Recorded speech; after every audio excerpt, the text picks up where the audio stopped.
یہ the most important thing ہے. میں سمجھتا ہوں کہ بہت امپورٹنٹ ہے. اگر کوئی یہ سمجھتا ہے کہ وہ خود تمام لوگوں سے مشورے لے کے اور چیزیں ڈیٹا انالائز کر کے بہت اچھا فیصلہ کر لے گا تو یہ اس کی غلط فہمی ہے.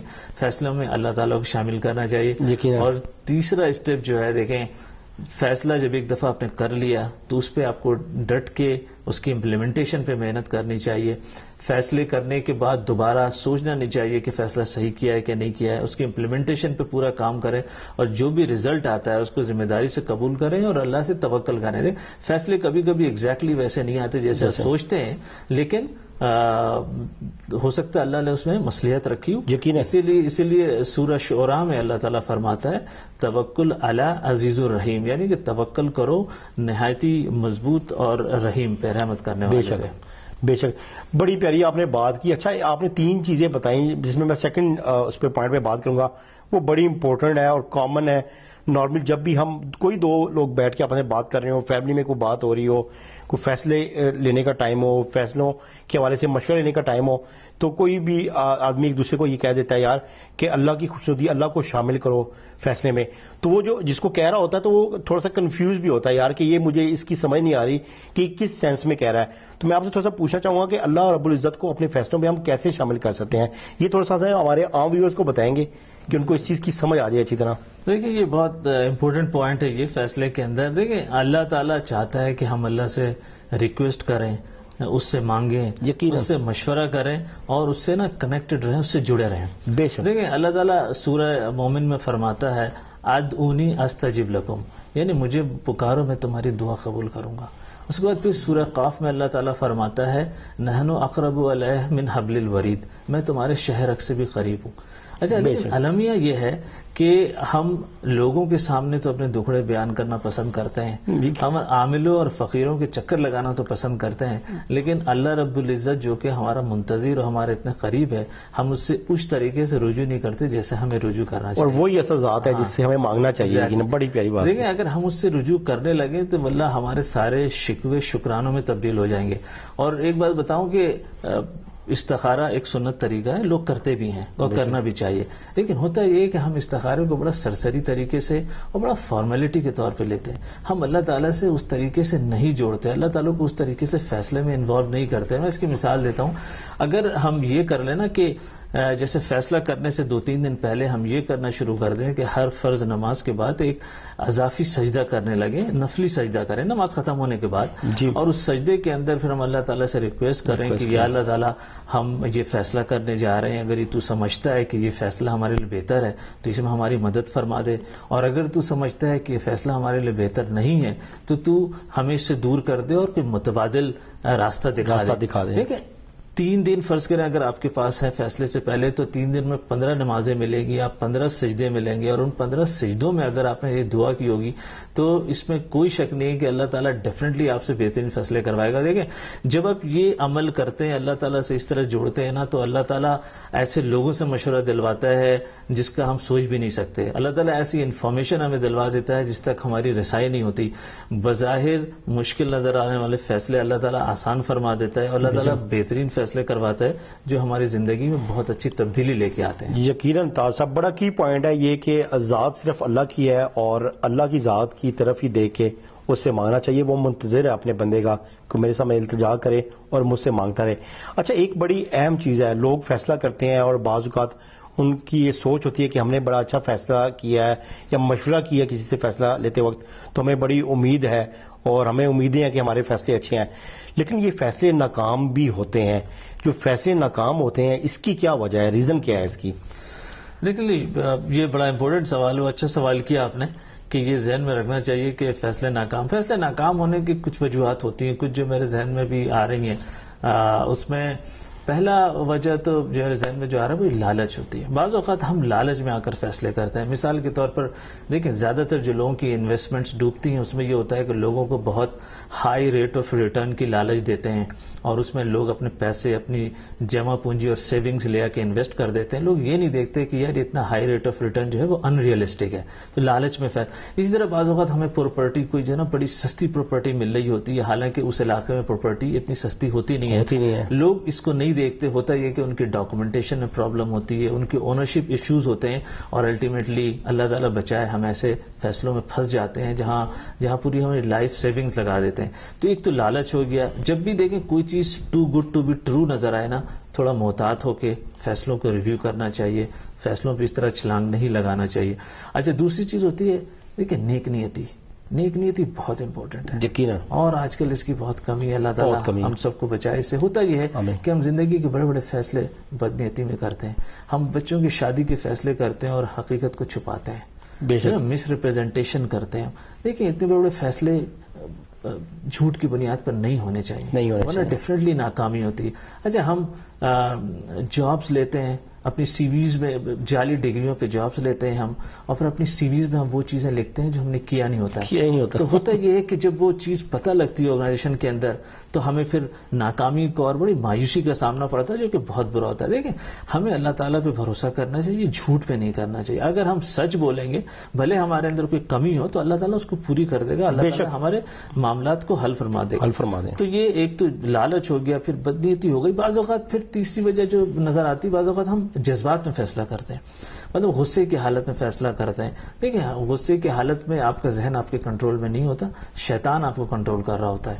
تو جب بھی کوئی ایسی صورتحال ہو, اپنے آپ کو اس جگہ سے وڈرا کریں, اور جب آپ صحیح اسٹیٹ آف مائنڈ میں آ جائیں تو اس کے بعد فیصلہ کریں سوچ سمجھ کے. اکثر اوقات جو جھگڑے کی حالت میں جو فیصلے کیے جاتے ہیں, گھریلو فیصلے, اس میں ناانصافی اور زیادتی کا عنصر شامل ہوتا ہے. دیکھیں اللہ تعالیٰ نے بھی سورہ آل عمران میں کہا ہے کہ جنتیوں کی نشانی ہے کہ وہ غصوں پہ کنٹرول کرتے ہیں, الکاظمین الغیظ. تو غصوں کو کنٹرول کرنا چاہیے, اور جذباتی حالت میں, غصے کی حالت میں فیصلے نہیں ہونے چاہیے. پلس ایک دو ریزن اور ہے کہ بعض اوقات ہم دوسروں کو کاپی کر کے فیصلے کرتے ہیں. مطلب اگر کسی کا بچہ کوئی ایک کیریئر پرسو کر رہا ہے تو ہم اس میں اپنے بچوں کو ڈال رہے ہوتے ہیں. کوئی کسی جاب میں کوئی دوسرا جا رہا ہے تو ہم چاہتے ہیں ہم بھی اسی جاب کو, اسی پروفیشن کو اڈاپٹ کریں. دیکھیں ہمارے فیصلے, ہمارے حالات, ہمارے ٹیلنٹس اور ہمارے پازیٹیوز اور نیگیٹوز کو دیکھ کے ہم نے کرنا ہے. ہم نے دوسروں کو کاپی نہیں کرنا چاہیے. تو یہ میجر چیزیں ہیں, اور وہ ہم نے اللہ تعالیٰ والا بھی ہم نے ڈسکس کر لیا کہ اللہ تعالیٰ کو شامل کرنا چاہیے اپنے فیصلے کے اندر. اگر ان چیزوں کا ہم خیال رکھ لیں تو ہم کافی فیصلوں میں ناکامی سے بچ سکتے ہیں. اچھا, آپ ہمارے ویورز کو لاسٹ میں کیا میسج دینا چاہیں گے, ہمارے ویورز کو کچھ کہنا چاہیں؟ دیکھیں ایز وی سیڈ کہ فیصلے ہماری زندگی کی سمت متعین کرتے ہیں, فیصلے ہمارا فیوچر ڈٹرمن کرتے ہیں. ہمارے فیصلوں سے گھبرانا نہیں چاہیے, ہمیں بڑی بہادری سے فیصلے کرنے چاہیے. لیکن ایک چیز ہمیں یاد رکھنا چاہیے, ہمیں اللہ سے گڑ گڑانا چاہیے کہ یا اللہ تعالیٰ تو بہترین فیصلے کرنے والا ہے, ہم تجھ پہ ہی بھروسہ کرتے ہیں, ہماری کیا مجال ہے کہ ہم اپنے لیے اچھے فیصلے کریں. جب اللہ سے اس طرح رجوع کرتے ہیں تو فیصلے اچھے ہو جاتے ہیں. دوسری ایک اور چھوٹی سی چیز میں جو کہوں گا کہ ہمیں اپنے بچوں میں بھی فیصلے کرنے کی عادت یا ڈیسیجن میکنگ ایبلٹی ڈیولپ کروانا چاہیے بچوں میں. بچوں کو ایسی سچویشن دینی چاہیے جس میں اپنے بارے میں فیصلہ کریں. جس کی ایک مثال یہ ہے کہ بچوں سے 6 منتھلی اور اینولی گولز بنوائیں, ان سے کہیں کہ اپنے گولز بنائیں, ان گولز کو آپ ریویو کریں, دیکھیں اور دیکھیں کہ ان گولز کو بچے کتنا اچیو کرتے ہیں within the target date. دوسرے یہ جو گولز ہوتے ہیں یہ بچوں کا مائنڈ ریڈ کرنے میں بڑا ہیلپ کرتے ہیں ہمیں, اس لیے کہ بچے نے جو گول سیٹ کیا ہوتا ہے اس سے ٹرینڈ پتہ چلتا ہے کہ بچوں کا فوکس کیا ہے. اس گول سے ہمیں یہ پتہ چل سکتا ہے کہ بچوں نے کیا قرآن کو اور دین کو اپنے گولز کا پارٹ بنایا ہے کہ نہیں بنایا. انہوں نے کوئی ایسے ٹارگیٹ نہیں ڈالے تو ہمیں کوئی ایسے ٹارگیٹ اس کے اندر ڈلوانے چاہیے بچوں کے گولز کے اندر, تاکہ وہ ایک بیلنس گول ہو ان کا, اور ان کے اندر ڈیسیجن میکنگ کی ایبلٹی اس سے بڑھ سکتی ہے. یقیناً بہت شکریہ تاج صاحب, آپ نے ہمیشہ کی طرح بڑی خوبصورت بڑی عمدہ باتیں کرتے ہیں. ناظرین پروگرام آپ نے دیکھا اور یقیناً آپ کو پسند آئے گا. آخر میں صرف اتنا کہوں گا, ڈھیر ساری دعائیں آپ لوگوں کے لیے, اور ڈھیر ساری دعاؤں میں آپ لوگ بھی ہمیں یاد رکھیے گا. کیمرہ مین عقیل علی کے ساتھ مجھے اجازت دیں. اللہ حافظ.